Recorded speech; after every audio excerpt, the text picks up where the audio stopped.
Hello, hello, and welcome to the weekly energy update for the week of June 7th, 2026. I'm Renee Spears, a spirit guide channeler and spiritual mentor, and I'm coming to you from beautiful Bozeman, Montana. Every Sunday, I share the energy for the week ahead, and I also infuse the show with some positive vibes, so you get a little positive energy boost just for listening. And after weeks, I should say after months of talking about once in a lifetime transits and massive change and new beginnings and blah, blah, blah, this week is different. This week feels like a gift. We're getting a big dose of abundance and optimism and luck and joy.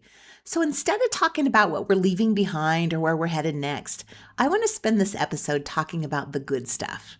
The blessings, the opportunities, the moments that remind us of how magical life can be. And after everything we've been going through, it's nice to have a week to just simply enjoy being alive.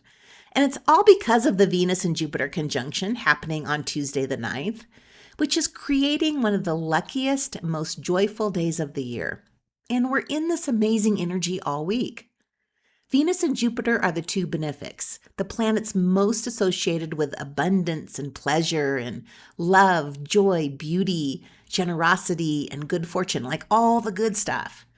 And when they come together, we just feel more optimistic, and it's easier to trust life and believe that everything is going to work out. You may have a sudden and unexpected windfall. People seem nicer, luck is on our side, relationships feel good. You may just find yourself feeling happier. And it's as if all the good karma you've put out in the world comes back to you. This is also the brightest planetary alignment of the year, like brightest in the sky. And we'll be able to see it if we look to the low west-northwest horizon about a half hour after sunset. Venus is the brighter of the two, and Jupiter will be slightly below it or beside it. And you may also be able to see Mercury. So these planets are so close together that they could look like one. One of the coolest things I discovered while researching this week's podcast is that some astronomers believe a Venus-Jupiter conjunction may have been the Star of Bethlehem. Venus and Jupiter were so close together in the sky at that time that they looked like a single bright star. And ancient astrologers would have thought of Jupiter as the planet of kings and blessings and the divine, while Venus represented love, beauty, and grace. So to them, this alignment may have signaled the birth of a great leader or the arrival of something sacred. And whether or not it's true that it was the Star of Bethlehem, I love the symbolism. For thousands of years, people have looked at Venus and Jupiter coming together and seen it as a sign of hope and possibility and new beginnings. It's just such a great reminder that sometimes life gifts us moments that are just fucking magical. And it isn't just Venus meeting up with Jupiter. It's Venus meeting Jupiter at the very end of Cancer. Jupiter is exalted in Cancer. It's Jupiter's special place. It's like the guest of honor in Cancer.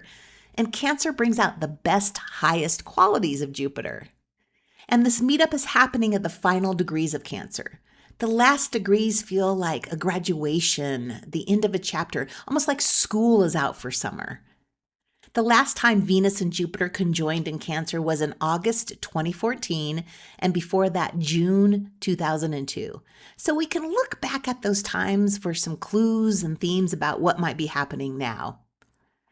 What makes this conjunction special and different than the past times is because of all the other huge planetary shifts we've had during the past year while Jupiter has been in Cancer, including Uranus newly entering Gemini.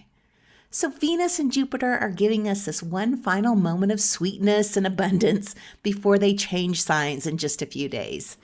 Venus moves into Leo on Saturday the 13th, and Jupiter moves into Leo on the 29th. So we're now full speed ahead in our lives, and this week is our moment of joy. So before we rush into the future, we can take a moment and appreciate just how far we've come, how much we've healed, how much we've changed. This is really a gratitude transit.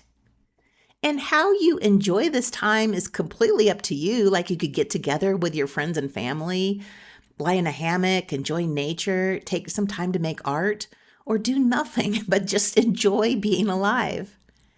But if you are an overachiever, like some of us are, you might want to put this energy to good use. Like this is just an excellent time for manifesting, especially anything around love and money. This abundant, lucky, positive energy peaks on the 9th, but we'll feel it the whole week.